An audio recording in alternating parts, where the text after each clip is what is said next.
Fala pessoal, bem-vindos a mais um episódio aí do Ecos do Mercado. Hoje numa dinâmica um pouquinho diferente, tá? Estou aqui com o Luiz, nosso analista de fundos ETFs. Fala pessoal. E hoje a gente está recebendo o Otávio Costa, tá? Gestor ali da Crescent Capital. Otávio, obrigado pelo convite, obrigado por aceitar o convite, né? Bom, queria iniciar, tá, esse papo primeiro falando um pouquinho de você, como é que você chegou aí, né? É uma dinâmica diferente, um gestor brasileiro trabalhando aí fora. Como é que vocês estão organizados aí na Crescent, e depois a gente entra um pouco mais na parte de mercado. Cheguei aqui na Crescent ou cheguei aqui nos Estados Unidos? São duas perguntas só para clarificar. Vamos começar com os Estados Unidos, então. Estados Unidos, bom, é uma história meio longa, eu vou tentar encurtar, mas eu joguei tênis no Brasil, na verdade. Eu vim de uma família humilde que a gente teve alguns problemas quando eu tinha uns 11, 12 anos. Meu pai era empreendedor, ele tinha alguns negócios, na verdade, ele acabou tendo problemas por causa do exportação chinesa de produtos muito mais baratos que acabaram com a margem de lucro da empresa dele, e ele tinha alavancado na época, então teve vários problemas aqui. Foi um período muito difícil na minha vida, mas que marcou bastante. A nossa família se uniu muito e eu comecei a jogar tênis um pouco mais tarde. Acho que eu tinha no final dos 13 anos, começo dos 14, eu comecei a jogar tênis, me apaixonei pelo esporte, mas sabia que era um esporte muito caro no Brasil. Meu pai praticamente, tive muitas ajudas de técnicos, não sei se vocês conhecem um que é famoso, por sinal, hoje, chama Marcelo Tella, treinou o Ricardo Melo, fiquei muito amigo dele, ele praticamente me treinou de graça por muito tempo. E com isso, depois de um certo ponto, eu sabia que não ia me tornar um Guga ou algo assim, e acabei recebendo uma oportunidade para estudar nos Estados Unidos. E pelo fato de conseguir uma bolsa, acabou sendo a melhor trajetória, porque o custo era baixíssimo, né? Eu lembro que até acho que era, na época, quando o dólar era um para um com real, praticamente, eu acho que eu cheguei a pagar $2.000 no ano, com moradia, tudo. Uhum. Então, foi como eu vim para cá. Eu vim jogar numa faculdade que chama Liberty University, que é em Virgínia. Eu joguei lá, era uma divisão 1, que era acima do meu nível, provavelmente, porque a gente tinha que treinar, sei lá, 6 horas praticamente no dia, era uma loucura. E com isso eu fui me estabelecendo nos Estados Unidos. Eu mudei para uma faculdade depois em Missouri, que era a divisão 2, terminei a faculdade, conheci minha esposa, mudei para Denver. Quando você termina a faculdade, você tem um ano para conseguir um emprego aqui. Eu não queria ficar ilegal, nada do tipo. Então, eu tinha um ano para conseguir encontrar algo. E foram alguns estágios e coisas diferentes que eu fiz. E um dia eu acabei ficando amigo, conhecendo o Kevin, que é o dono da Crescent. E com isso, a gente acabou criando uma parceria na época. Eu acabei indo trabalhar com ele.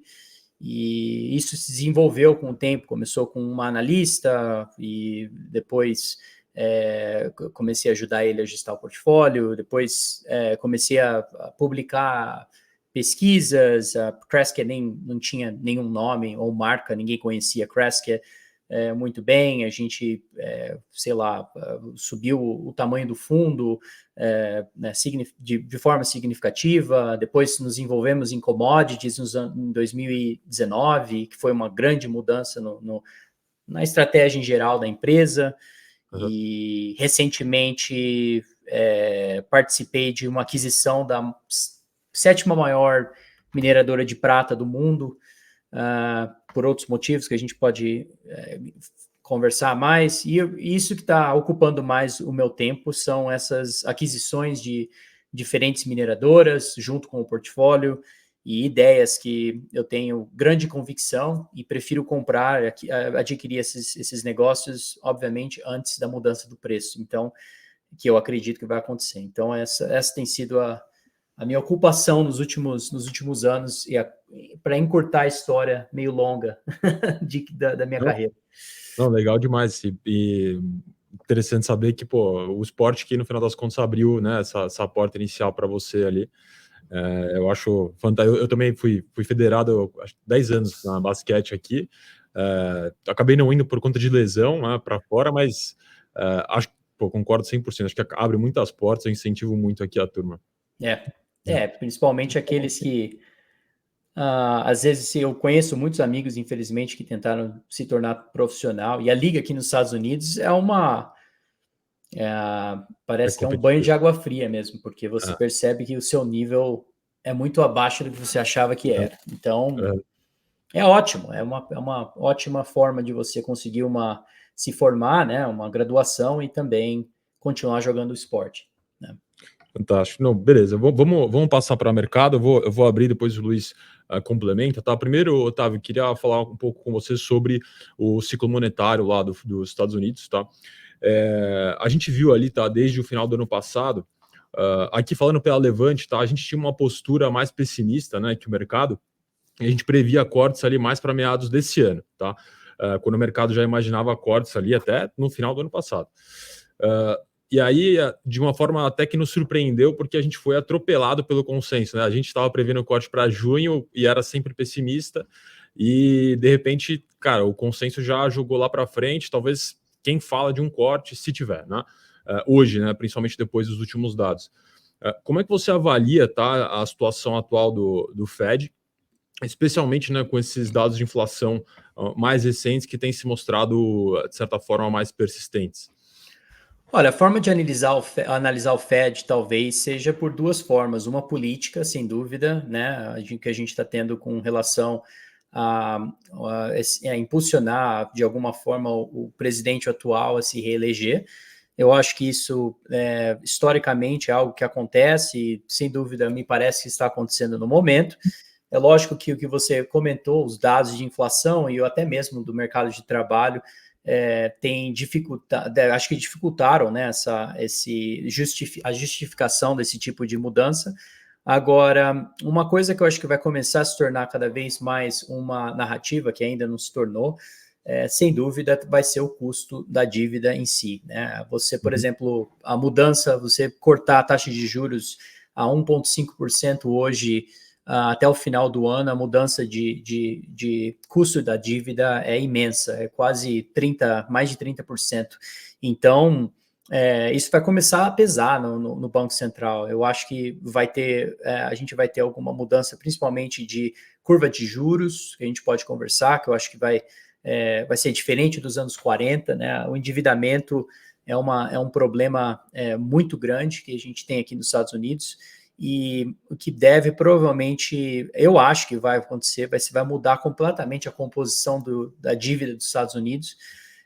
Hoje, no momento, a gente tem um duration, né, o vencimento da dívida em si, ela está bem alongada, com períodos históricos, se você comparar, até os anos 70, provavelmente, e até mesmo se você olhar quanto que a gente tem de endividamento, principalmente na parte longa do Tesouro Nacional Americano, nunca foi tão alta, né? Então, eu acho que isso vai mudar. Eu acho que o Fed tem um controle muito maior a curto prazo. Então, se a gente olhar as treasuries de curto prazo, provavelmente vão se tornar cada vez mais maior a parte da dívida em si, vai diminuir essa duração da dívida em si também. Então, isso serão alguns temas importantes no futuro. Outra coisa que eu acho que está acontecendo, que é muito relevante no mercado de juros em geral, é esse aumento da taxa de juros de longo prazo que a gente está tendo. Bom, primeiro que a gente viu um dos maiores apertamentos monetários em termos do mercado em si, que a gente viu há muito tempo, né? A gente foi de 7 cortes precificados para menos de 2, né? Como você disse, tem gente que até foi de cortes para não cortes, né? Ou algumas pessoas até falando em talvez até subir a taxa de juros. Então, isso é uma mudança muito grande na parte de aperto monetário e condições financeiras, e eu acho que o que está acontecendo na curva de juros de longo prazo, principalmente, que é uma coisa muito importante, é o mercado precificando uma possível volta do Trump. Né? Quando o Trump entrou em 2016, por exemplo, ele veio numa economia muito diferente da economia atual, mas a estratégia do Trump me parece não muito diferente da estratégia que ele está querendo levar no momento. E eu acho que a probabilidade de ele ganhar é muito alta. Eu acho que uma das maiores que a gente já viu em eleições. E lógico que posso mudar minha opinião, mas no momento, sem dúvida, essa olhando dados, é o que me parece que está acontecendo. E se isso for ocorrer realmente, né, o mercado de juros está olhando isso com antecedência. Né? Então, a gente está vendo, naquela época, 2016, quando o Trump entrou, subiu a taxa de juros mais ou menos próximo de 1,5% na taxa de 10 anos. A diferença é que a gente estava muito, muito menor, né, no patamar que a gente está atualmente. Então, o que isso leva ao mercado, né, é uma grande pergunta. Né? Pode o mercado aí, né, absorver taxa de juros de 10 anos a 5,5%, 6%, né? Por isso que eu tenho estruturalmente uma posição negativa com relação ao mercado financeiro, a essas valorações, mas é mais ou menos uma resposta longa para a sua pergunta. Não, perfeito. Essa parte, você diria então que existe alguma assimetria nesse trade, talvez de inclinação da curva lá fora, com uma dificuldade cada vez maior ali do Federal Reserve se financiar? Eu acho que vai se tornar menos relevante com relação ao endividamento em si, a curva de juros de longo prazo, ou seja, o aumento, eles vão deixar provavelmente a curva de juros subir, porque não tem muito controle sobre a situação. Eu não acho que vai ser um absurdo também, acho que subindo a 5,5, 6 vai ser um choque do sistema, não tem muito o que fazer. Então, em algum momento vai ter que pausar essa situação. Agora, é um momento, né? Assim, até pouco tempo a gente tinha que praticamente desenhar para a pessoa qual que era a tese de comprar, né, hard assets, ouro, entre outros. Né? E agora as pessoas estão começando a se tocar da situação, mas tem muito mais para se desenrolar, na minha opinião, com respeito a essa tese. Né? Isso é apenas o começo, na minha opinião. Então, a situação de sempre voltar essa situação do endividamento é um problema que cada vez mais vai levar o Banco Central a ser o grande comprador dos títulos no futuro. Então, é difícil você ter um ambiente assim que acabe não levando não só a compra do ouro, mas também a compra de outros ativos tangíveis, como commodities. Então, a gente está numa situação, para mim, a estrutura em si da economia global está extremamente inflacionária por vários pilares que a gente enxerga. Né? Antes, os pilares eram a falta de investimento crônica dentro de recursos naturais, que ainda é um problema. Segundo seria o gasto fiscal, que a gente está vendo, alguns chamam dominância fiscal, outros termos que são utilizados aí. Na minha opinião, eu concordo com isso, afinal, acho que é muito diferente da situação que a gente viu nos anos 40, no qual a gente teve até um budget fiscal primário de surplus naquela época, né, que eu acho que é praticamente impossível ver hoje, dando aí o lado de reshoring, Green Revolution, outras situações, até mesmo a parte militar. Outros pilares inflacionários são importantes, seria o mercado de trabalho dos Estados Unidos, né? Um mercado de trabalho que talvez a inteligência artificial tenha aí um aspecto aí no futuro que pode ajudar com isso, mas a médio e curto prazo a gente está vendo uma pressão muito grande de empregados em geral, né? Eu diria as pessoas que trabalham, né? Pressionando os seus chefes aí para aumentar o seu salário. E isso é uma situação que a gente não vê há muito tempo. Até você pode analisar isso pelo lucro das empresas, ou eu diria a receita das empresas, e quanto que vai para os empregados em geral. Isso aí é um dos níveis mais baixos que a gente viu na história. Então, provavelmente, as margens de lucro não vão ser sustentáveis, né? Se a gente vê aí o mercado de trabalho pressionar isso mais alto. Isso é inflacionário. E outras situações seria a desglobalização. Sem dúvida, talvez o mais importante que a gente está vendo aí dentro dos fatores inflacionários, que muda a logística, muda até mesmo a parte de infraestrutura, que países vão começar cada vez mais a tentar reconstruir suas economias, coisa que a gente não vê há muito tempo, por isso que a gente está vendo um investimento de infraestrutura que é maior do que a gente viu saindo da Segunda Guerra Mundial globalmente, não estou falando nem nos Estados Unidos, estou falando globalmente. só aqui nos Estados Unidos hoje é quase 3 vezes maior do que a gente viu naquela época. Então, assim, eu não lembro a última vez, eu procurei várias vezes, não lembro a última vez que a gente está vendo gastos de infraestrutura que a gente está vendo no momento, isso ajustado à inflação na história. Então, assim, vai ser realmente um gasto impressionante que talvez, que muito provavelmente vai criar demanda para commodities como todo. E o último pilar que eu deveria mostrar seria o que está acontecendo com a parte de imigração ilegal nos Estados Unidos. Isso aí que é um problema, na minha opinião, que a gente também não da magnitude que a gente está vendo, a gente não vê, acho que nunca. Assim, isso aí esse influxo de pessoas ilegais aqui nos Estados Unidos vai causar várias coisas, né? Provavelmente a gente deve ver alguns problemas de crimes e outras partes, mas assim, acho que o maior que eu poderia apontar vai ser também, não só na parte de mercado de trabalho, né, que deve ajudar um pouco o Fed nesse trabalho aí, mas uma coisa mais importante vai ser o custo de vida, né? A gente vai ver provavelmente aí mais pessoas lutando para morar num lugar, né? Essas pessoas não são mendigos, eles vão procurar trabalhos, eles vão encontrar trabalhos, vão começar a querer morar em algum lugar. Então isso vai puxar provavelmente o preço de imóveis, preço de até mesmo de rentável, entre outros, vai ser pressionado para cima. Então, são mudanças importantes macroeconômicas nos Estados Unidos que, para mim, são extremamente inflacionárias. Otávio, eu queria pegar um ponto aqui. Vocês mencionam nas suas últimas cartas, tem um ponto que você até falou agora da inteligência artificial, né? Que, poxa, isso aí pode aumentar o aumento da produtividade, né? A curto prazo tende a ser inflacionário. Mas você acha que no longo prazo o aumento dessa produtividade pode atuar como um fator deflacionário significativo?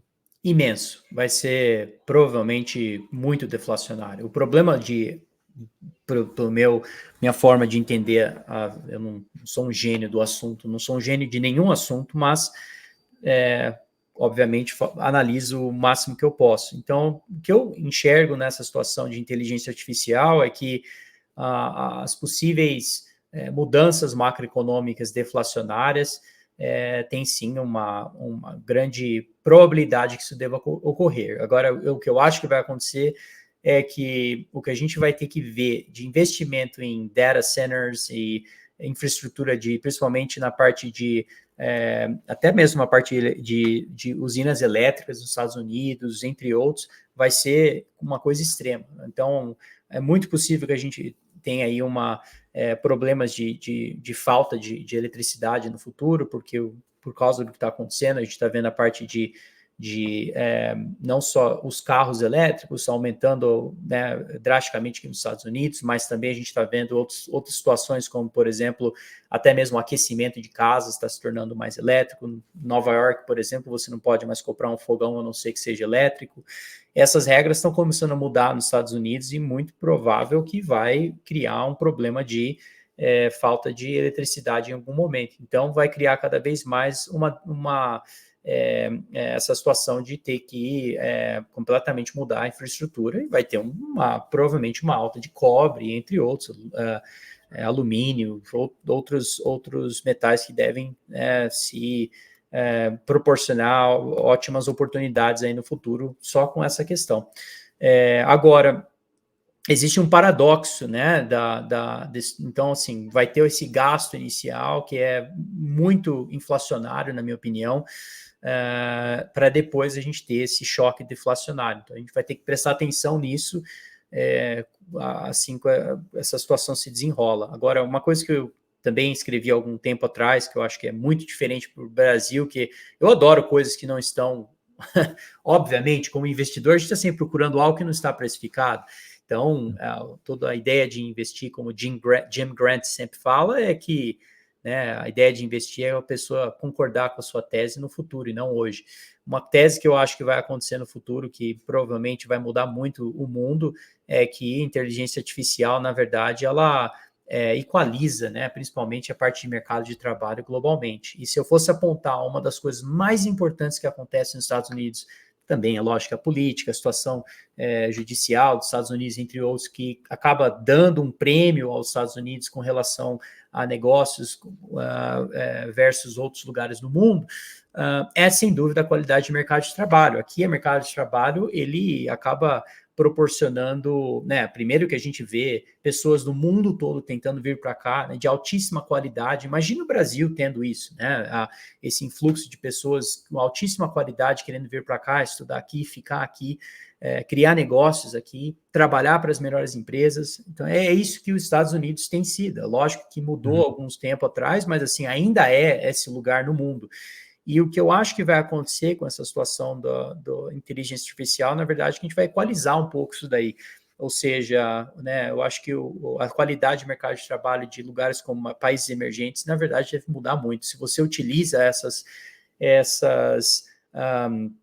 ferramentas, né, que hoje até mesmo o ChatGPT, Perplexity, entre outros, que pelo menos eu uso diariamente, você percebe que é como se você tivesse um assistente, né, um advogado, um químico, um biólogo, um geólogo, uma pessoa ali para você, né, te dando assistência, então, suporte. Então, eu acho que cada vez mais isso vai se tornar uma ferramenta muito útil para aumentar a eficiência de negócios em países emergentes. Se a gente vê isso realmente acontecer, o spread, né, de valoração entre um negócio nos Estados Unidos e um negócio no Brasil é altíssimo hoje, né? É uma coisa que a gente nunca viu, talvez, em várias décadas. E na minha opinião, isso aí é um spread que não é sustentável. Então, eu posso até fazer a tese pelos recursos naturais também, que eu acho que é muito possível, né? A exposição de recursos naturais, entre outros, que deve ajudar esses países que têm uma correlação grande com commodities, como o Brasil, entre países emergentes, que podem aí, na verdade, se beneficiar dessa mudança macroeconômica também. Perfeito.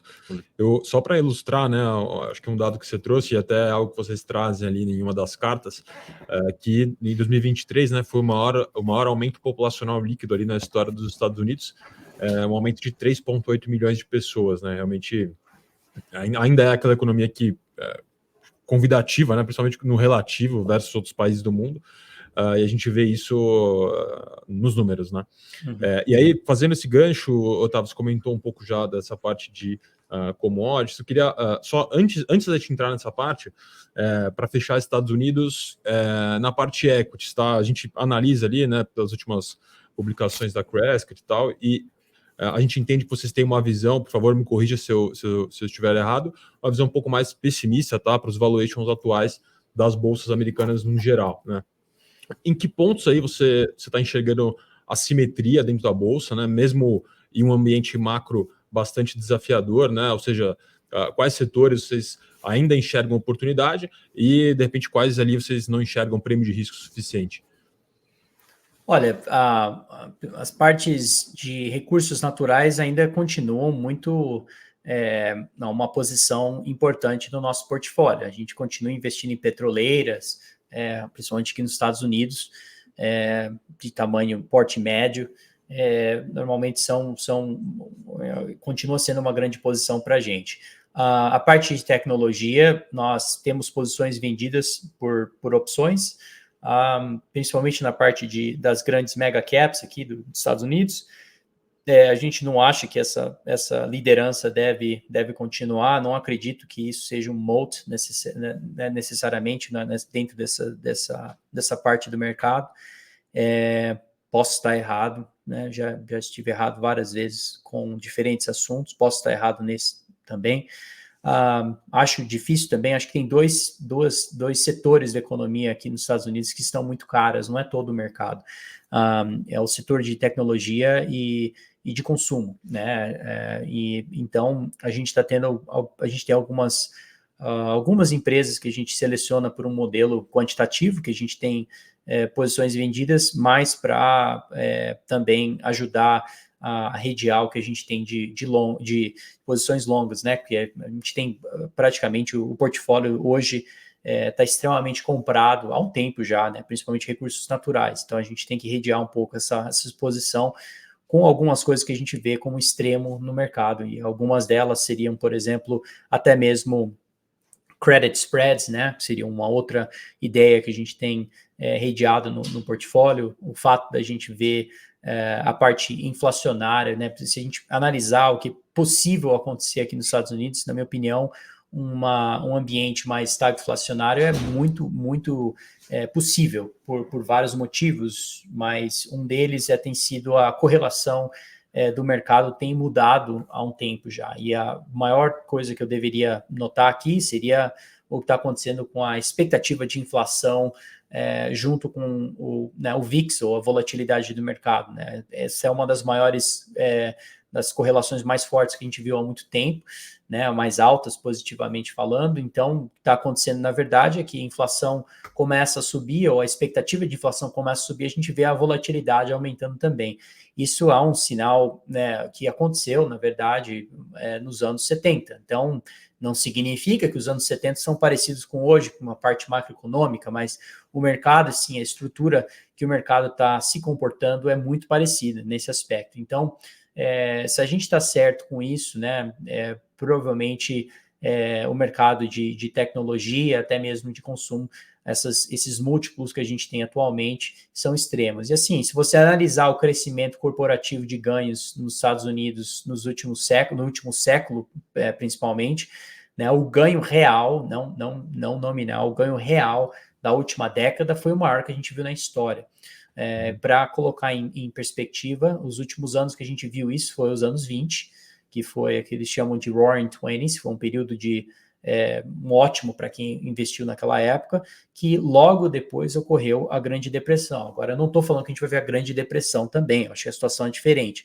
E também a segunda década que a gente viu um grande crescimento de lucro corporativo em termos reais também foi nos anos 90, logo naquele período da bolha de tecnologia. A gente viu também um crescimento, acredite ou não, a gente teve também um crescimento corporativo de lucros naquela época muito significativo. E eu acho que naquele período também marcou um pico do mercado. Por quê? Porque é difícil você ver 2 décadas seguidas de crescimento dessa forma, né? Ocorrem outros problemas, principalmente até mesmo a expectativa dos analistas começa a ficar acostumado com o que aconteceu nos últimos 10 anos, e eles começam a extrapolar coisas que provavelmente não devem se tornar realidade. Então, isso que é importante, é você tentar evitar, né, esse tipo de risco no mercado. Na minha opinião, eu estive errado aí no último ano,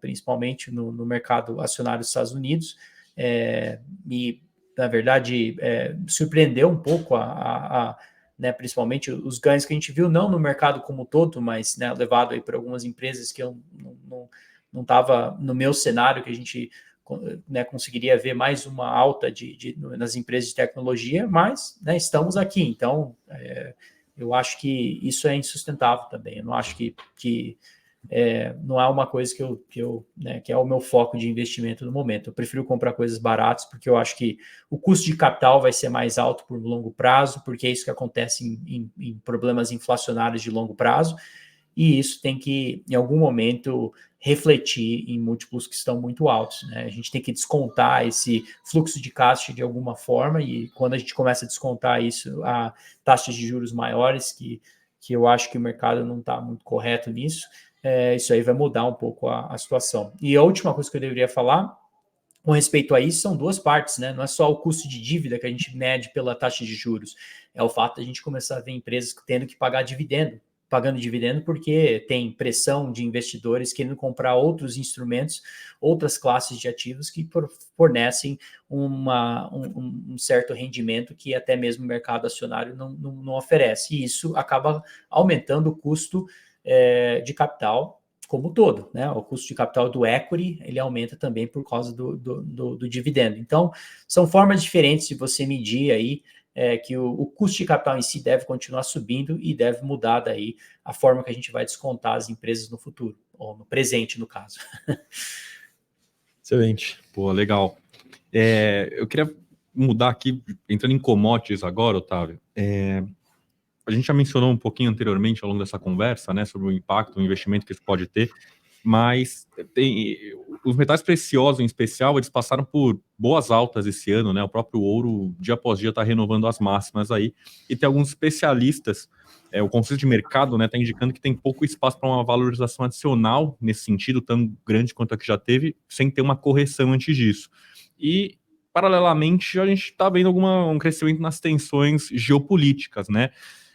Você consegue discutir um pouco a tese de vocês, explicando os principais fatores que, na sua visão, estão impulsionando a valorização desses ativos a curto, médio e longo prazo? Claro. Olha, primeiro que a curto prazo, o meu conhecimento do mercado a curto prazo é tão bom como qualquer um aqui, ou qualquer um em qualquer lugar. Eu não tenho nenhuma edge aí, nenhuma vantagem sobre ninguém sobre isso. Então, como eu vou expressar minha opinião aqui, né, tenha isso em mente que realmente é muito difícil você prever esse tipo de coisa. Agora, dentro da minha análise, o que a gente normalmente, quando um ativo ele sobe muito a curto prazo, a gente tende a ver um pouco de uma correção, um certo tipo de volatilidade para o ativo, né, se estabelecer naquele patamar e depois voltar a subir novamente, se a gente tiver num movimento secular. Agora, o que está acontecendo com o ouro é uma situação meio única, né? Porque quem tem sido o grande comprador do ouro claramente tem sido os bancos centrais. E os bancos centrais, eles têm uma forma que eles não estão, né, um pouco indiferente com relação ao preço que eles estão pagando. Essas instituições, elas não compram ouro para ganhar um retorno de 20%, 30% e vender. Né, esse tipo o que a gente está vendo de acumulação do metal em si, ela está ocorrendo pela falta de, principalmente, tem sido uma mudança levada a essas instituições terem que melhorar as reservas internacionais dos bancos centrais como um todo, para criar uma âncora ao sistema monetário e melhorar a credibilidade do sistema monetário de cada um desses países. Então, isso é uma coisa que a gente viu nos anos 70, né? Por exemplo, durante os anos 2000, que a gente teve o último ciclo do ouro, que durou até 2011, os bancos centrais não eram grandes compradores de ouro, né? Pelo contrário, na verdade, eles estavam vendendo, e o que a gente viu, na verdade, foi eles comprando Tesouro Nacional Americano naquele período, que acabou começando aí uma era, né, que era não só não havia inflação como tem hoje, né? Quando eu digo inflação, não era inflação de ativos financeiros, eu digo inflação do consumo em si, né, do preço do consumidor. E o que havia naquela época, na verdade, foi parecido com hoje em termos de falta de investimentos aí na parte de recursos naturais, mas isso foi aquele período que criou essa correlação entre baixa taxa de juros acaba subindo o preço do ouro, ou seja, você analisa os juros real, se você tivesse uma opinião sobre os juros real, você tinha uma opinião sobre o ouro. E o que as pessoas estão começando a entender é que essa ideia, na verdade, ela não funciona mais numa situação que a gente está atualmente, porque bancos centrais não começaram a vender Tesouro Nacional Americano. Isso, na verdade, não aconteceu. Eles ainda têm recorde de posicionamento em Tesouro Nacional Americano. Mas a gente não está vendo né, a compra que a gente via no passado com relação ao que tem sido emitido. Então, isso está causando aí, né, a grande pressão no Tesouro, entre outros ativos que estão relacionados que tem uma relação com o Tesouro em si americano, e isso aí tem levado, na verdade, à acumulação do ouro, e, na minha opinião, está levando o preço a subir dessa forma. Agora, se você olhar o posicionamento do mercado, ou seja, de investidores em geral, fundos, até mesmo investidores, como falam no Brasil, retail, esqueci o nome. Varejo. Como? Varejo. Entre outros, essas pessoas ainda não estão, né, comprando o ouro em si, porque a gente olha aí, principalmente o ETF americano GLD, que é talvez que tem maior liquidez no mercado hoje ainda, né, se a gente analisar ele em si, o fluxo de ativos dentro daquele veículo, na verdade, ele ainda está caindo próximo a 45% em uma mudança de 2 anos, né? Aí você vai lá, por que 2 anos, tá? Por que você não está olhando a 1 ano? Olha 1 ano, olha 2 anos, olha 3 anos, olha 5 anos.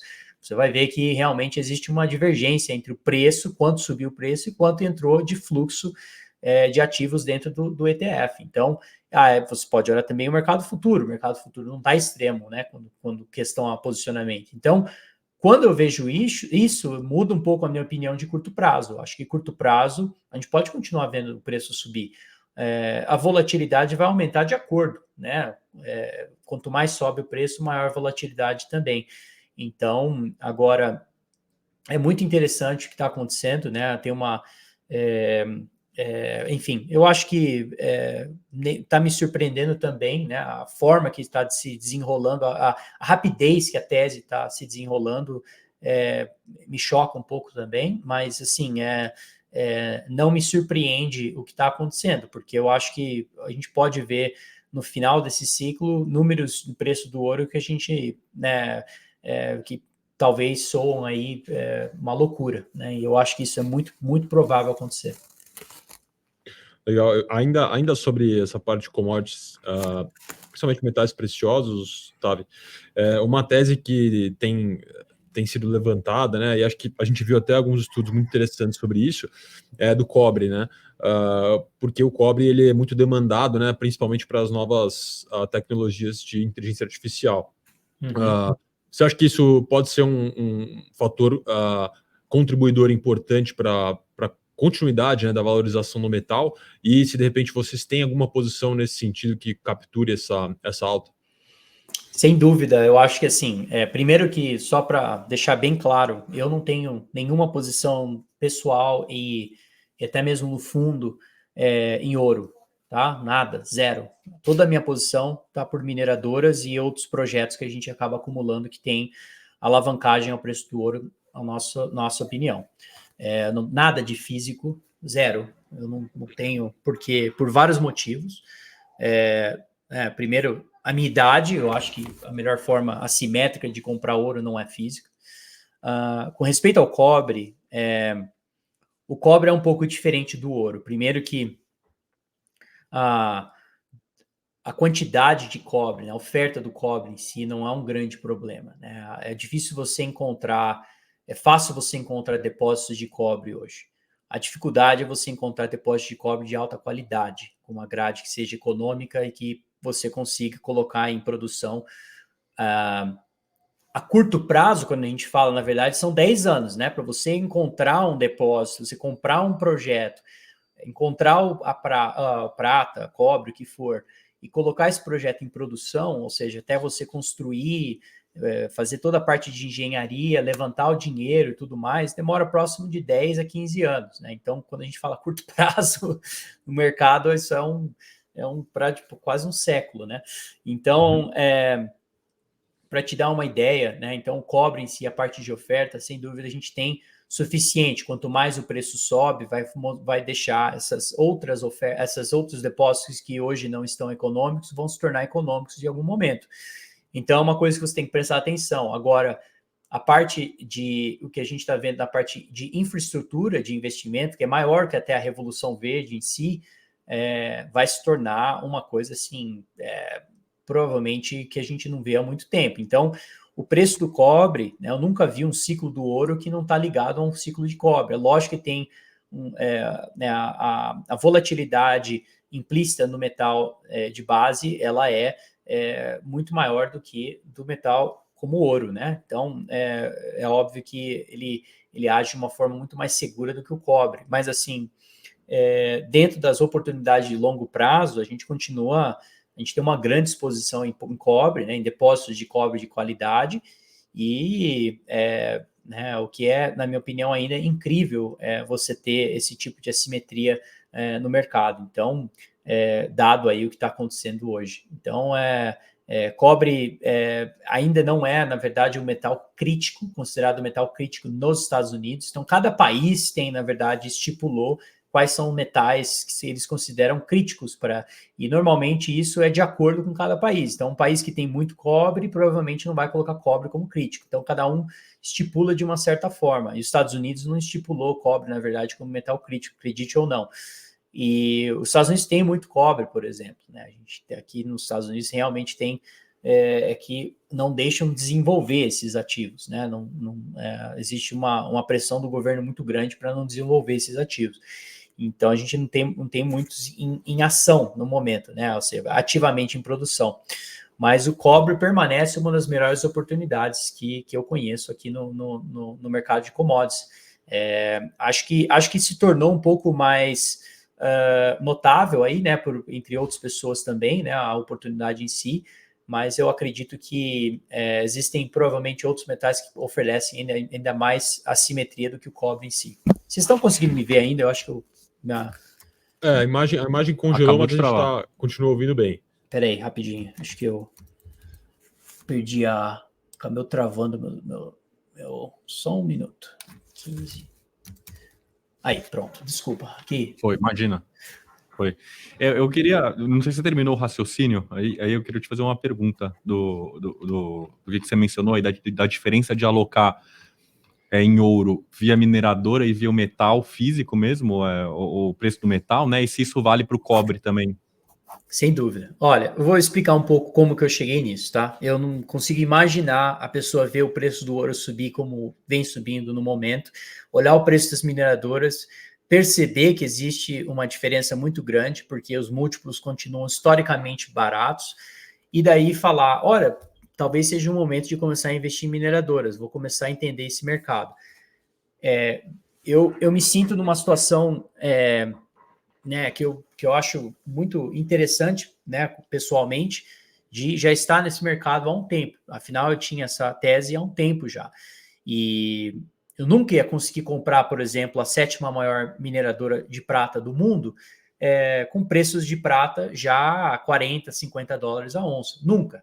Ninguém ia vender. Agora, quando você tem um preço a menos de 20, que foi quando a gente comprou, teve ou próximo de 20, que a gente estava negociando, é lógico que existe uma grande pressão para outra organização em vender aquele ativo. Então, é aí que você consegue os grandes, né, negociar essas grandes ofertas aí no mercado.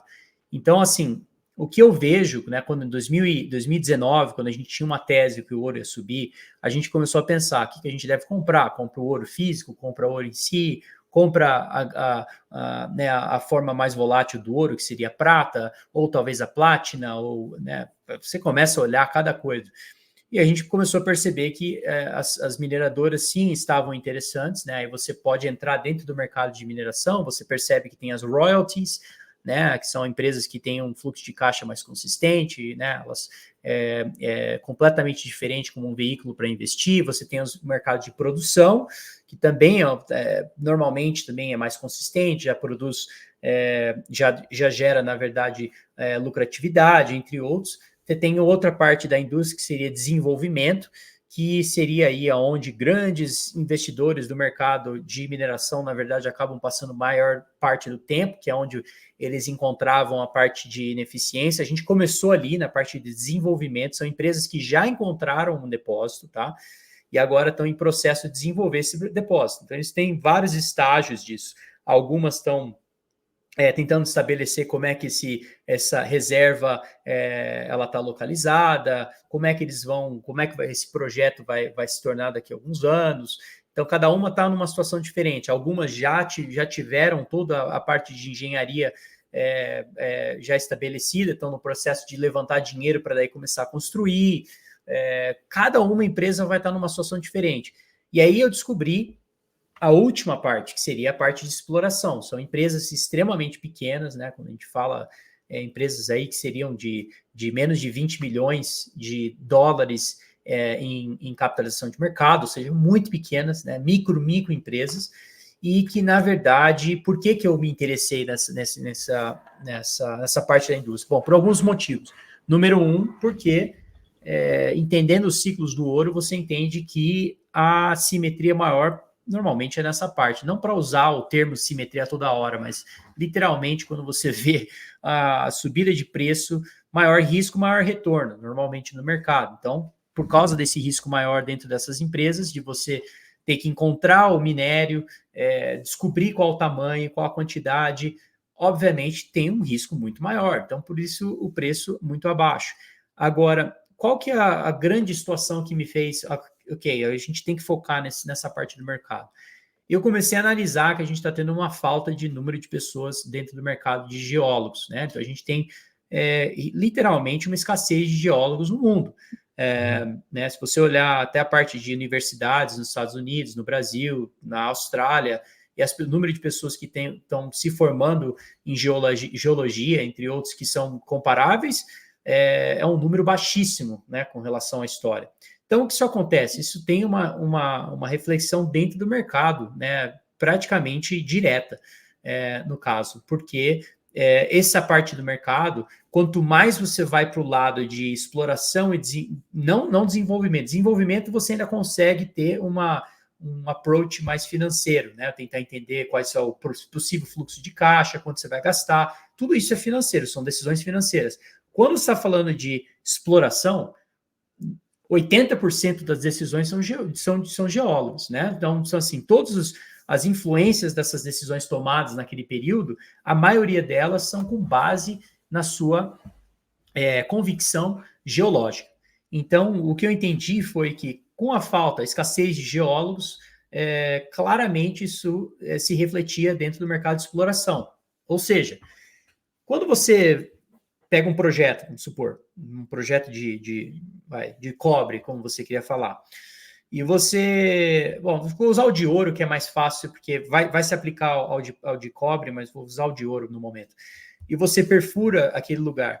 Se você perfurar, né, você faz um cálculo bem simples, né? Você olha, primeiro quando você perfura, você olha a profundidade, quanto que você perfurou em metros.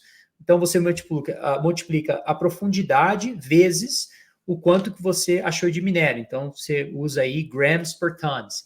E aí você multiplica metros por grams per tons. Se esse número é acima de 100, tá?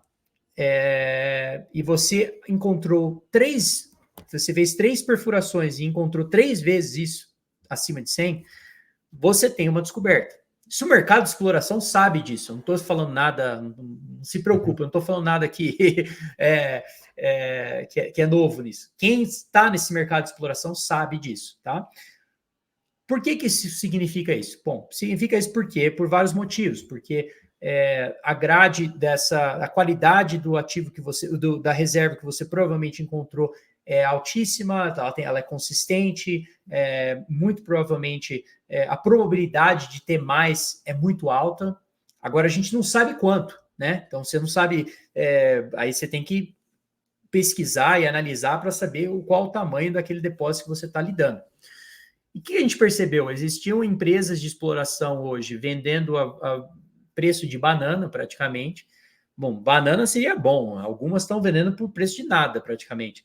E que elas tinham perfurações, tá? Já tinham perfurado o lugar, estavam com, muito provável, uma grande descoberta. Aí a gente, né, contratou várias pessoas, um geólogo, por sinal, que é um gênio, e a gente cria o nosso próprio modelo. A gente pega a informação, foi publicada pela empresa, pega aquela informação, cria o nosso próprio modelo e vê o que a gente acha, onde está a probabilidade do tamanho desse depósito.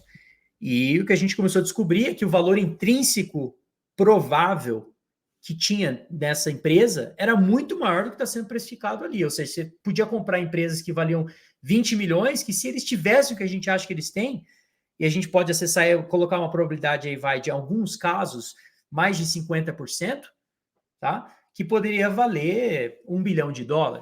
Poxa, eu não conheço nenhum mercado que tem isso. Não acho que não existe isso. Então, né, isso é uma forma mais contrária que eu já encontrei de alguém investir nesse mercado. E sabendo que eu posso estar errado completamente nessa parte. Mas se eu estiver certo no ciclo do ouro, né, a tese macro deve também causar aí com que essas empresas, né, subam, né, de forma extrema até em um ciclo de ouro, que acaba criando especulação, aí quem compra desenvolvimento que agora compra exploração, e aí vai. Então, assim, eu acho que essa é uma grande forma de investir, por isso que a gente estabeleceu um portfólio, né? Acabou comprando. É praticamente você comprar, a gente brinca entre nós, né? Nada é certeza, a gente errou em alguns investimentos e erra todo dia. Agora, é praticamente você pegar um mercado que está numa depressão e comprar um ticket de loteria, né? Que já falou que a pessoa ganhou, que provavelmente vai ganhar, e ninguém quer comprar pelo valor que a pessoa vai receber de prêmio. Então, assim, é praticamente essa analogia. E a gente começou a acumular um pouquinho, né? Começou a comprar. E com a ideia de que é como se você tivesse comprado uma opção no mercado. Imagina você comprar uma opção normal, que obviamente opções compradas certas têm também assimetria. Só que o que acontece? Você não tem como mudar o cenário, certo? Você não aumenta a sua probabilidade ao comprar uma opção. Agora, se eu puder comprar uma grande porcentagem da empresa e com isso trazer uma pessoa para o board de direção, colocar o nosso geólogo como uma das pessoas principais para melhorar a nossa probabilidade, agora eu estou mudando também a minha probabilidade de acertar. Então, assim, comecei a pensar nisso. Obviamente, é uma coisa que não existe, não conheço nenhum fundo fazendo isso. Então, essa que é a ideia. Eu posso estar completamente errado na tese do ouro, na tese do cobre, e até mesmo na tese de cada uma dessas empresas, mas eu nunca vi algo que ninguém está fazendo aí no mercado hoje. Então, eu acho que é uma forma única aí por sinal, desde que a gente lançou o fundo, é o único fundo de metais preciosos que subiu desde que o preço do ouro tinha caído, é que agora começou a subir. Mas isso devido a descobertas que a gente fez no portfólio, né? Uma das maiores descobertas de ouro dos últimos anos, se chama Snowline Gold, né? Que a gente era dono de 20% da empresa, a gente vendeu uma posição para o Barrick, e é isso. Agora a gente criou essas conexões com todas as empresas grandes, Newmont, Barrick, entre outras. E agora o que a gente está fazendo a gente tem esse portfólio de ótimas empresas que a gente acredita que estão em processo de achar grandes descobertas, e a grande ideia é investir em descobertas que têm escala, né? Não é só encontrar o minério, você tem que encontrar um minério, um depósito em si que tem uma escala suficiente que as grandes empresas vão se interessar em comprar esse ativo no futuro. Então, bom, aí foi essa a ideia. Bom, a gente estipulou. Só que aí o mercado público está completamente destruído dentro do mercado de mineração. Então, por mais que eu continue acumulando tudo isso, é difícil porque algumas empresas, ou a maioria das empresas, não vem performando, certo? Então, a gente ganha, na verdade, com 1, 2, 3 empresas que acabam subindo um absurdo. Ou seja, você compra ela pre-IPO, valendo mais ou menos o que eu te falei, 20 milhões, uma delas está valendo quase 1 bilhão. Né? Então, assim, acontecem casos assim que acabam salvando as suas perdas.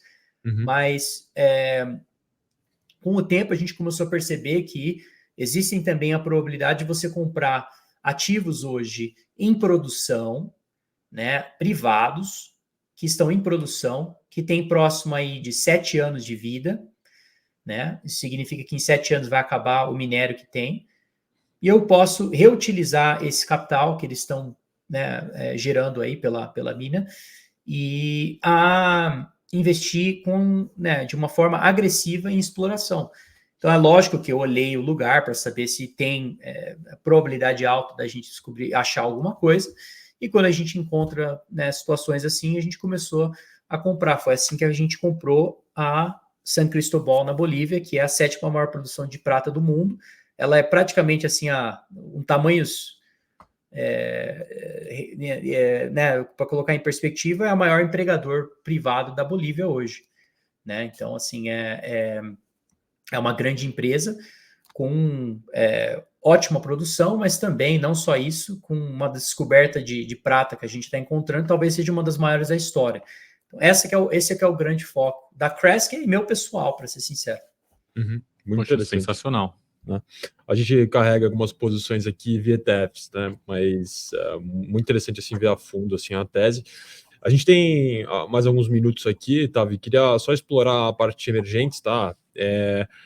Então, primeiro Brasil, né? Falando pelo que a gente acompanha ali, né? Principalmente das tuas visões, você tem uma posição um pouco mais, aí não digo posição, né, no portfólio, mas tem uma perspectiva um pouco mais otimista, né, para os ativos brasileiros, né, os ativos domésticos aqui.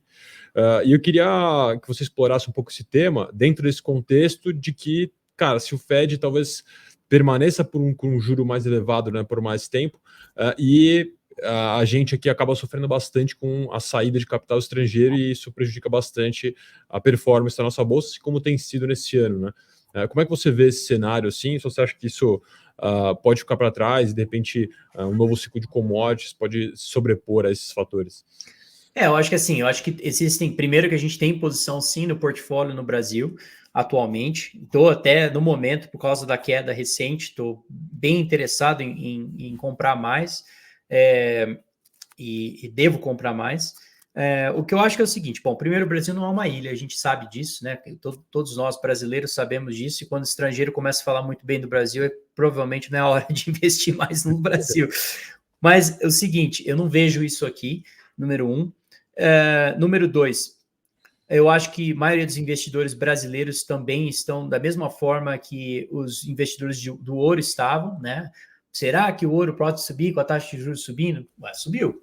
E provavelmente vai subir mais. Então, assim, eu acho que a mesma situação acontece com o Brasil. O Brasil, é lógico que é um fator negativo, né? A gente vê a taxa de juros subindo, se torna uma competição. Agora, se a gente vê o preço de commodities, a tese de commodities se estabelecer cada vez mais, ou seja, subir mais do que a taxa de juros em si, muda completamente até mesmo o que deve acontecer com relação à forma que o investidor vai precificar os ativos brasileiros. Então, eu acho que, existe o risco de saída de capital estrangeiro, entre outros, mas pensa de uma forma assim, né? Primeiro que o mercado está no processo de rotação, na minha opinião. E você olha aí hoje o mercado, quanto que investidores internacionais, não americanos, nesse caso, porque eu estou nos Estados Unidos, mas investidores internacionais tirando alocações americanas, nunca estiveram tão alocados no mercado acionário dos Estados Unidos na história, né? A última vez que a gente viu algo parecido foi no pico da bolha de 2000. A gente não tem dados voltando para a Grande Depressão, entre outros períodos, até mesmo anos 70, porque não são dados fáceis de você olhar. Mas, historicamente, o que a gente está vendo realmente é algo extremo. Então, o que isso significa? Né? A probabilidade muito maior que o estrangeiro, na verdade, acabe mudando o capital, saindo fora de lá ou daqui e procurando outra forma de investir.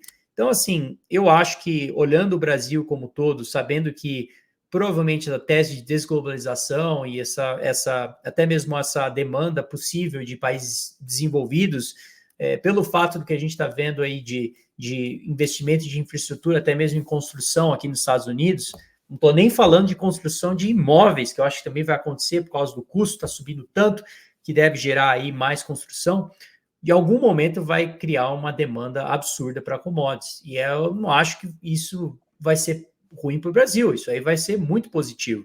O grande detalhe do Brasil é que, na verdade, essa tese está sendo escondida, né? Está sendo difícil de ver por causa da situação política e o que a gente vê no Brasil praticamente diariamente com a atual liderança. Então, assim, isso aí é o que dificulta a tese em si. Mas, mesmo assim, toda tese vai ter o seu fator positivo e negativo. E, assim, analisando até mesmo o ciclo do ouro em si, normalmente isso está em linha com o ciclo de países emergentes.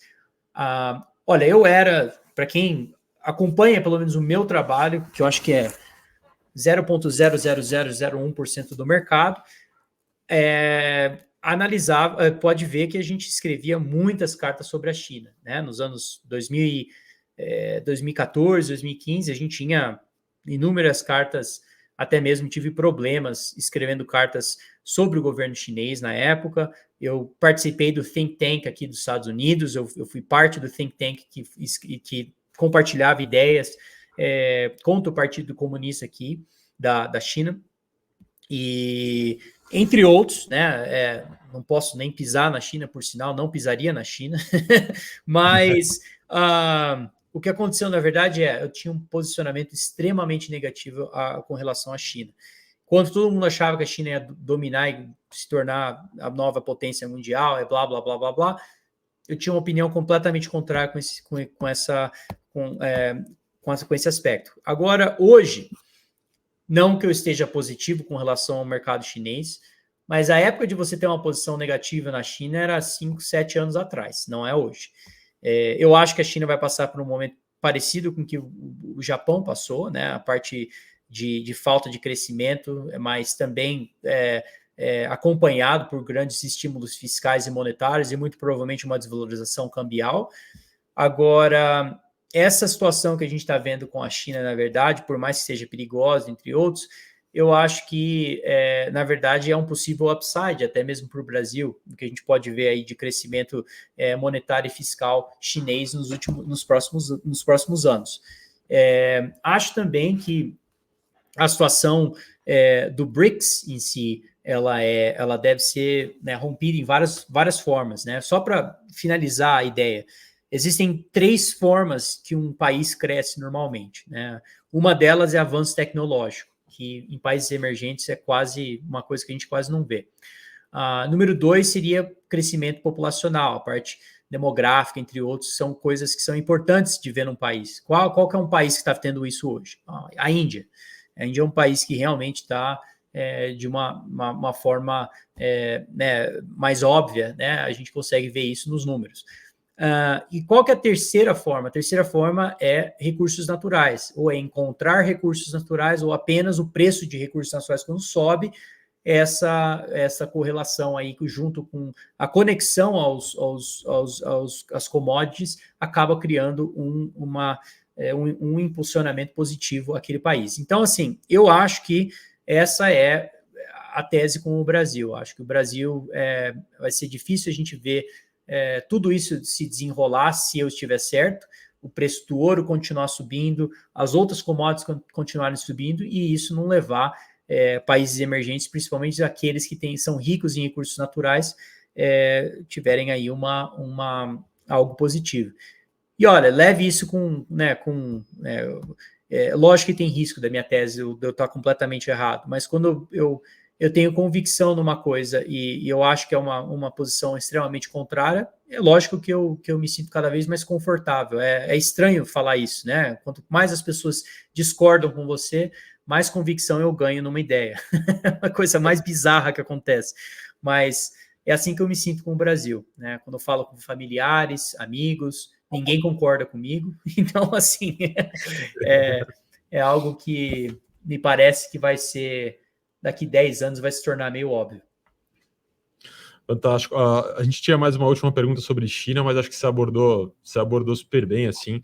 Era mais, se quiser fazer algum complemento, tá? Era mais entender do teu lado se você acha que na China a gente está mais uma tese de um value trap, né? Ou se existe algum tipo de oportunidade ali, principalmente abordando esse lado demográfico, né? Você comentou sobre a Índia, a China é o inverso, né?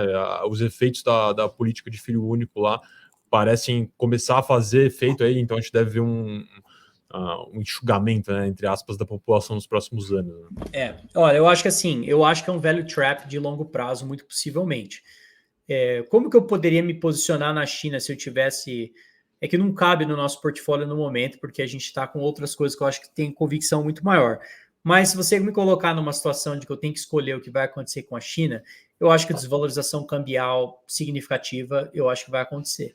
Eu acho que é muito provável, e isso eu acho que a gente vai ver uma bazuca de estímulo monetário e fiscal.